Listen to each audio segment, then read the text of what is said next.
Ouais, yo, chers internautes, c'est Auré. Aujourd'hui, on se retrouve sur un nouveau contenu. Ce sera un nouveau type de vidéo sur la chaîne.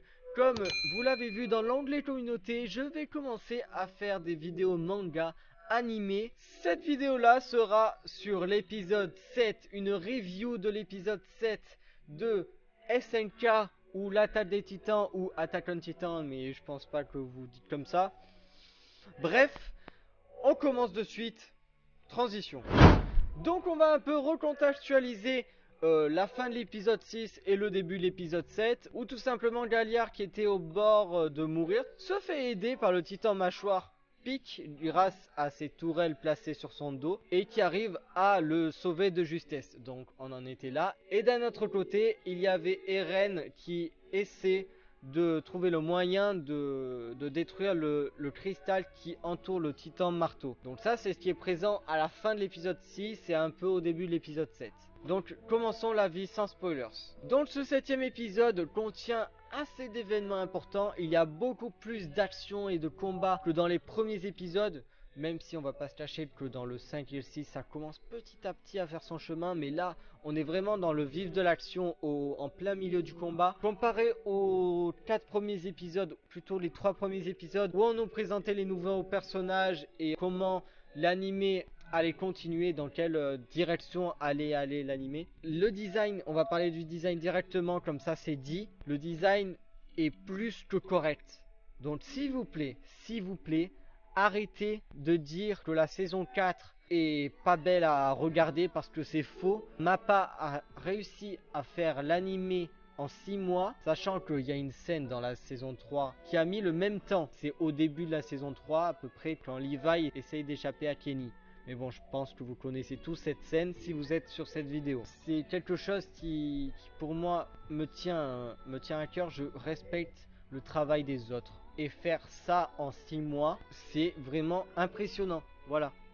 Et c'est plus que correct. On va pas passer 10 000 ans sur ça, mais voilà, dites-moi ce que vous en pensez tout simplement en commentaire et on pourra en discuter. Passons directement aux personnages qui ont bien évidemment glow up. Les glow up sont assez flagrants. Entre Sacha, c'est incroyable, son glow up il est incroyable. Jean, bon, Levi, il a pas trop glow up, mais je pense que c'est fait exprès puisque les autres personnages étaient adolescents quand on les a vus dans la saison 3. Et là, c'est 4 ans plus tard, donc forcément, il y a un petit changement, voire un gros. Bon, Eren, vous l'avez vu dans les autres épisodes, il reste toujours badass. Mikasa, elle reste toujours aussi forte. Et les autres personnages, on va en parler plus tard dans la vie avec spoilers du coup, puisque là c'est plutôt pour les gens qui veulent découvrir et qui n'ont pas encore vu l'épisode 7 ou qui veulent voir tout simplement une réaction, voilà. Ensuite, l'épisode fait vraiment du bien aux yeux. Il est beau à voir, voilà. Donc on passe, je reviens encore sur l'animation, mais ça fait du bien à voir toutes ces actions, tout ce qui peut se passer, ça ne s'arrête jamais. Franchement, c'est très surprenant ce que ça prend comme tournure, ce que l'animé prend comme direction. Je suis hypé par ce qui va se passer à la fin. Je sais que le manga s'est fini il y a pas longtemps, il y a 2 semaines ou 3 semaines de cela, que le dernier scan est sorti, donc le FC Scan, manifestez-vous dans les commentaires. Pour l'instant, c'est un des meilleurs animés que j'ai pu voir avec One Piece. Vous voyez hein, le petit pull, enfin le sweat que j'ai sur moi. Malheureusement, c'est comme tous les animés, tous les mangas. La communauté SNK, désolé, mais voilà quoi, c'est pas la meilleure communauté. Bon après, je parle pas en généralité, mais souvent ceux qui font le plus parler d'eux, c'est ceux qui disent tout et n'importe quoi. Bref, c'est un très bon épisode, selon moi le meilleur épisode de la saison 4 pour l'instant. Donc petite transition, là je vais parler de mon avis avec spoilers et des plus gros événements qui se sont passés dans l'épisode 7. Donc ceux qui n'ont pas vu l'épisode, c'est mieux de voir l'épisode avant de voir cette partie-là. Donc je vous conseille de quitter la vidéo. Donc n'hésitez pas à mettre le petit like avant de partir, c'est gratuit. Le petit abonnement et on passe à l'avis avec spoilers. Donc passons immédiatement à l'avis avec spoilers. Je vais plutôt dire que les gros événements que dire mon avis dessus, mais même je vais rajouter quelques commentaires dessus. Donc en gros ce qu'on retient de cet épisode c'est le titan bestial qui se manifeste, Sieg bien évidemment. le titan charrette qui sauve le titan mâchoire qui était presque à deux doigts de se faire manger par Eren. Ensuite, il y a, ah oui, bien évidemment, l'arrivée du tant attendu Armin qui arrive par la mer et qui se transforme en titan colossal et qui explose tout. Il explose tout. Son arrivée est épique. Je vous conseille de revoir l'épisode pour voir mieux comment ça se passe. C'est exceptionnel parce que je vous explique. Donc ce qui se passe, c'est que les autres titans primordiaux, Charrette, Bestial et le titan mâchoire, étaient en train de prendre l'avantage sur Mikasa, Eren et toute leur clique. Et là on voit Armin débarquer, mais je pensais qu'il allait avoir un gros changement par rapport à Bertolt, par rapport au chara design de Bertolt, mais finalement il y a juste un petit changement par rapport au visage, mais ça change pas trop, mais c'est pas très grave, ça reste le titan colossal, il reste toujours cheaté, et c'est magnifique à voir. Là on va enchaîner les gros événements de toute façon, donc on continue. Levi qui défonce le titan bestial. C'était l'ennemi juré du titan bestial depuis la saison 3 qu'il avait battu, il voulait prendre sa rédemption. Mais désolé, le titan bestial, tu finis par terre. C'est quoi ça? Les gars, dites-moi ce que vous en pensez dans les commentaires. Moi, j'étais presque au sourire. J'étais en train de rigoler. Normalement, c'est le titan le plus cheaté, à part du coup celui d'Eren et le colossal. Mais normalement, c'est celui qui a le plus d'expérience. Et il finit à terre en 2 secondes. Il ne sert à rien dans cet épisode. Allez m'expliquer ça. Mais on passe à l'arrivée du Major Hanzi dans un dirigeable.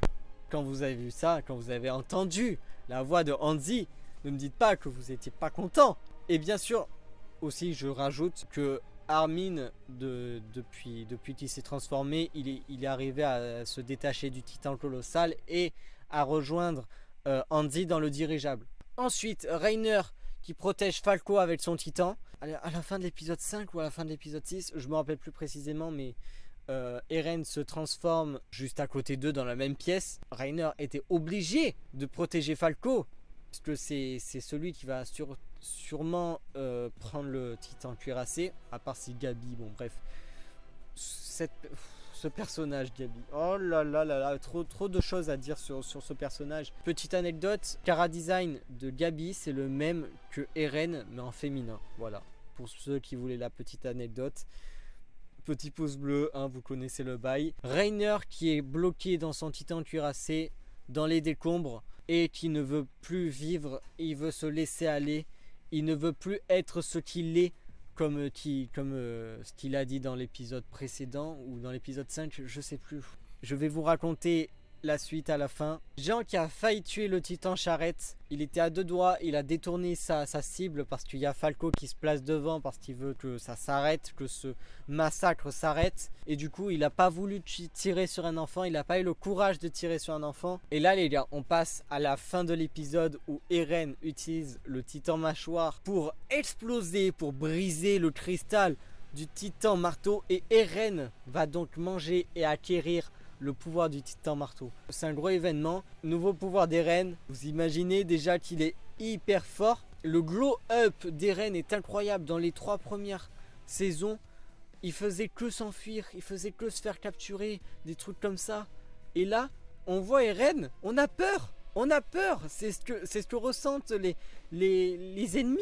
Ils ont peur de le voir. Eren, il était à 2 doigts de s'occuper du titan mâchoire et d'acquérir du coup son pouvoir en plus du titan marteau. Mais vient l'événement de la fin de l'épisode, là ce qui se passe vraiment dans les 30 dernières secondes. Reiner, par l'appel d'Aled de Gabi et Falco, va se réveiller et se transformer. Vous voyez comment devient Reiner, son titan à glow up, c'est incroyable. Et là on est sur une fin d'épisode tout simplement. Donc on a une preview un peu de ce qui va se passer, mais on en parlera du coup la semaine prochaine, du prochain épisode qui s'appellera Balle Mortelle. du coup ce sera l'épisode 67.